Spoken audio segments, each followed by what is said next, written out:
ہرقل شاہ روم نے ان کے پاس قریش کے قافلے میں ایک آدمی بلانے کے لیے بھیجا، اور اس وقت یہ لوگ تجارت کے لیے ملک شام گئے ہوئے تھے۔ یہ وہ زمانہ تھا جب رسول اللہ صلی اللہ علیہ وسلم نے قریش اور ابو سفیان سے ایک وقت عہد کیا ہوا تھا۔ جب ابو سفیان اور دوسرے لوگ ہرقل کے پاس ایلیا پہنچے، جہاں ہرقل نے دربار طلب کیا تھا، اس کے گرد روم کے بڑے بڑے لوگ علماء، وزراء، امراء بیٹھے ہوئے تھے۔ ہرقل نے ان کو اور اپنے ترجمان کو بلوایا، پھر ان سے پوچھا کہ تم میں سے کون شخص مدعی رسالت کا زیادہ قریبی عزیز ہے؟ ابو سفیان کہتے ہیں کہ میں بول اٹھا کہ میں اس کا سب سے زیادہ قریبی رشتہ دار ہوں۔ یہ سن کر ہرقل نے حکم دیا کہ اس کو ابو سفیان کو میرے قریب لا کر بٹھاؤ اور اس کے ساتھیوں کو اس کی پیٹھ کے پیچھے بٹھا دو۔ پھر اپنے ترجمان سے کہا کہ ان لوگوں سے کہہ دو کہ میں ابو سفیان سے اس شخص کے یعنی حضرت محمد صلی اللہ علیہ وسلم کے حالات پوچھتا ہوں۔ اگر یہ مجھ سے کسی بات میں جھوٹ بول دے تو تم اس کا جھوٹ ظاہر کر دینا۔ ابو سفیان کا قول ہے کہ اللہ کی قسم، اگر مجھے یہ غیرت نہ آتی کہ یہ لوگ مجھ کو جھٹلائیں گے تو میں آپ صلی اللہ علیہ وسلم کی نسبت ضرور غلط گوئی سے کام لیتا۔ خیر، پہلی بات جو ہرقل نے مجھ سے پوچھی وہ یہ کہ اس شخص کا خاندان تم لوگوں میں سے کیسا ہے؟ میں نے کہا وہ تو بڑے اونچے عالی نسب والے ہیں۔ کہنے لگا اس سے پہلے بھی کسی نے تم لوگوں میں ایسی بات کہی تھی؟ میں نے کہا نہیں۔ کہنے لگا اچھا اس کے بڑوں میں کوئی بادشاہ ہوا ہے؟ میں نے کہا نہیں۔ پھر اس نے کہا بڑے لوگوں نے اس کی پیروی اختیار کی ہے یا کمزوروں نے؟ میں نے کہا نہیں، کمزوروں نے۔ پھر کہنے لگا اس کے تابع دار روز بڑھتے جاتے ہیں یا کوئی ساتھی پھر بھی جاتا ہے؟ میں نے کہا نہیں۔ کہنے لگا کیا اپنے اس دعوے نبوت سے پہلے بھی کسی موقع پر اس نے جھوٹ بولا ہے؟ میں نے کہا نہیں۔ اور اب ہماری اس سے صلح کی ایک مقررہ مدت ٹھہری ہوئی ہے، معلوم نہیں وہ اس میں کیا کرنے والا ہے۔ ابو سفیان کہتے ہیں میں اس بات کے سوا اور کوئی جھوٹ اس گفتگو میں شامل نہ کر سکا۔ ہرقل نے کہا کیا تمہاری اس سے کبھی لڑائی بھی ہوتی ہے؟ میں نے کہا کہ ہاں۔ بولا پھر تمہاری اور اس کی جنگ کا کیا حال ہوتا ہے؟ میں نے کہا لڑائی ڈول کی طرح ہے، کبھی وہ ہم سے میدان جنگ جیت لیتے ہیں اور کبھی ہم ان سے جیت لیتے ہیں۔ ہرقل نے پوچھا وہ تمہیں کس بات کا حکم دیتا ہے؟ میں نے کہا وہ کہتا ہے کہ صرف ایک اللہ کی عبادت کرو اور اس کا کسی کو شریک نہ بناؤ، اور اپنے باپ دادا کے شرک کی باتیں چھوڑ دو، اور ہمیں نماز پڑھنے، سچ بولنے، پرہیزگاری اور صلہ رحمی کا حکم دیتا ہے۔ یہ سب سن کر پھر ہرقل نے اپنے ترجمان سے کہا کہ ابو سفیان سے کہہ دے کہ میں نے تم سے اس کا نسب پوچھا تو تم نے کہا کہ وہ ہم میں عالی نسب ہے، اور پیغمبر اپنی قوم میں عالی نسب ہی بھیجا جایا کرتا ہے۔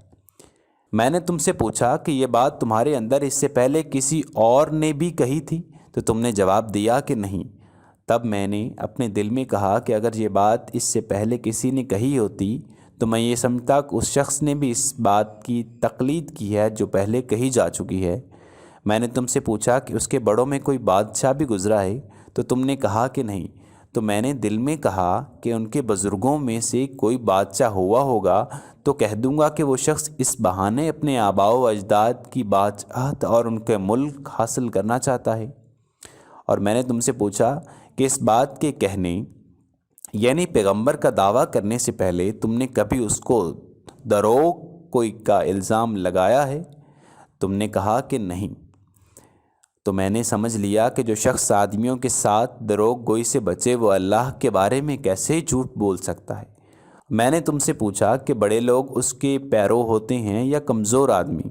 تو تم نے کہا کمزوروں نے اس کی تباہ کی ہے۔ تو دراصل یہی لوگ پیغمبروں کے متبعین ہوتے ہیں۔ اور میں نے تم سے پوچھا کہ اس کے ساتھی بڑھ رہی ہیں یا کم ہو رہے ہیں؟ تو تم نے کہا کہ وہ بڑھ رہے ہیں، اور ایمان کی کیفیت یہی ہوتی ہے حتیٰ کہ وہ کامل ہو جاتا ہے۔ اور میں نے تم سے پوچھا کہ آیا کوئی شخص اس کے دین سے ناخوش ہو کر مرتد بھی ہو جاتا ہے؟ تو تم نے کہا نہیں۔ تو ایمان کی خاصیت بھی یہی ہے کہ جن کے دلوں میں اس کے مسرت رچ بس جائے وہ ان سے لوٹا نہیں کرتے۔ اور میں نے تم سے پوچھا کہ آیا وہ کبھی عہد شکنی کرتے ہیں؟ تو تم نے کہا نہیں۔ پیغمبروں کا یہی حال ہوتا ہے، وہ عہد کی خلاف ورزی نہیں کرتے، اور میں نے تم سے کہا وہ تم سے کس چیز کے لیے کہتے ہیں؟ تم نے کہا کہ وہ ہمیں حکم دیتے ہیں کہ اللہ کی عبادت کرو، اس کے ساتھ کسی کو شریک نہ ٹھہراؤ، اور تمہیں بتوں کی پرستش سے روکتے ہیں، سچ بولنے اور پرہیزگاری کا حکم دیتے ہیں۔ لہٰذا اگر یہ باتیں جو تم کہہ رہے ہو سچ ہیں تو عنقریب وہ اس جگہ کا مالک ہو جائے گا کہ جہاں میرے یہ دونوں پاؤں ہیں۔ مجھے معلوم تھا کہ وہ پیغمبر آنے والا ہے، مگر مجھے یہ معلوم نہیں تھا کہ وہ تمہارے اندر ہوگا۔ اگر میں جانتا کہ اس تک پہنچ سکوں گا تو اس سے ملنے کے لیے ہر تکلیف گوارا کرتا۔ اگر میں اس کے پاس ہوتا تو اس کے پاؤں دھوتا۔ ہرقل نے رسول اللہ صلی اللہ علیہ وسلم کا وہ خط منگوایا جو آپ نے وہیہ کلبی رضی اللہ تعالیٰ عنہ کے ذریعے حاکم بصرہ کے پاس بھیجا تھا، اور اس نے وہ ہرقل کے پاس بھیج دیا تھا۔ پھر اس نے پڑھا تو اس میں لکھا تھا کہ اللہ کے نام کے ساتھ جو نہایت مہربان اور رحم والا ہے، ان کے بندے اور اس کے پیغمبر محمد صلی اللہ علیہ وسلم کی طرف سے یہ خط ہے شاہ روم کے لیے۔ اس شخص پر سلام ہو جو ہدایت کی پیروی کرے۔ اس کے بعد میں آپ کے سامنے دعوت اسلام پیش کرتا ہوں۔ اگر آپ اسلام لے آئیں گے تو دین و دنیا میں سلامتی نصیب ہوگی، اللہ آپ کو دوہرا ثواب دے گا، اور اگر آپ میری دعوت سے روگردانی کریں گے تو آپ کی رعایا کا گناہ بھی آپ ہی پر ہوگا۔ اور اے اہل کتاب، ایک ایسی بات پر آ جاؤ جو ہمارے اور تمہارے درمیان یکساں، وہ یہ ہے کہ ہم اللہ کے سوا کسی کی عبادت نہ کریں اور کسی کو اس کا شریک نہ ٹھہرائیں، اور نہ ہم میں سے کوئی کسی کو اللہ کے سوا اپنا رب بنائے۔ پھر اگر وہ اہل کتاب اس بات سے منہ پھیر لیں تو مسلمانوں، تم ان سے کہہ دو کہ تم مانو یا نہ مانو، ہم تو ایک اللہ کی اطاعت گزار ہیں۔ ابو سفیان کہتے ہیں جب ہرقل نے جو کچھ کہنا تھا کہہ دیا اور خط پڑھ کر فارغ ہوا تو اس کے ارد گرد بہت شور و غوغا ہوا، بہت سی آوازیں اٹھیں اور ہمیں باہر نکال دیا گیا۔ تب میں نے اپنے ساتھیوں سے کہا کہ ابو کبشہ کے بیٹے نبی کریم صلی اللہ علیہ وسلم کا معاملہ تو بہت بڑھ گیا، دیکھو تو اس نے بنی اصفر روم کا بادشاہ بھی ڈرتا ہے۔ مجھے اس وقت اس بات کا یقین ہو گیا کہ نبی کریم صلی اللہ علیہ وسلم عنقریب غالب ہو کر رہیں گے، حتیٰ کہ اللہ نے مجھے مسلمان کر دیا۔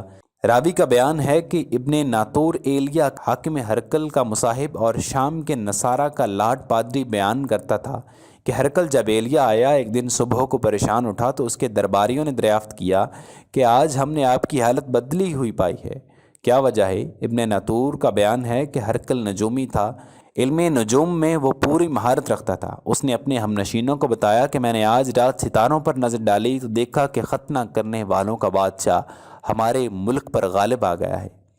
اس زمانے میں کون لوگ ختنہ کرتے ہیں؟ انہوں نے کہا کہ یہود کے سوا کوئی ختنہ نہیں کرتا، سو ان کی وجہ سے پریشان نہ ہوں۔ سلطنت کے تمام شہروں میں یہ حکم لکھ بھیجیے کہ وہاں جتنے یہودی ہوں سب قتل کر دیے جائیں۔ وہ لوگ انہی باتوں میں مشغول تھے کہ ہرقل کے پاس ایک آدمی لایا گیا جسے شاہ غسان نے بھیجا تھا۔ اس نے رسول اللہ صلی اللہ علیہ وسلم کے حالات بیان کیے۔ جب ہرقل نے سارے حالات سن لیے تو کہا کہ جا کر دیکھو وہ ختنہ کیے ہوئے ہے یا نہیں۔ انہوں نے اسے دیکھا تو بتلایا کہ وہ ختنہ کیا ہوا ہے۔ ہرقل نے جب اس شخص سے عرب کے بارے میں پوچھا تو اس نے بتلایا کہ وہ ختنہ کرتے ہیں۔ تب ہرقل نے کہا کہ یہی محمد صلی اللہ علیہ وسلم اس امت کے بادشاہ ہیں جو پیدا ہو چکے ہیں۔ پھر اس نے اپنے ایک دوست کو رومیہ خط لکھا اور وہ بھی علم نجوم میں ہرقل کی طرح ماہر تھا۔ پھر وہاں سے ہرقل حمص چلا گیا، ابھی حمص سے نکلا نہیں تھا کہ اس کے دوست کا خط اس کے جواب میں آ گیا۔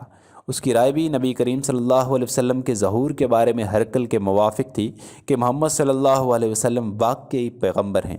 اس کے بعد ہرقل نے روم کے بڑے آدمیوں کو اپنے حمص کے محل میں طلب کیا اور اس کے حکم سے محل کے دروازے بند کر لیے گئے۔ پھر وہ اپنے خاص محل سے باہر آیا اور کہا، اے روم والو، کیا ہدایت اور کامیابی میں کچھ حصہ تمہارے لیے بھی ہے؟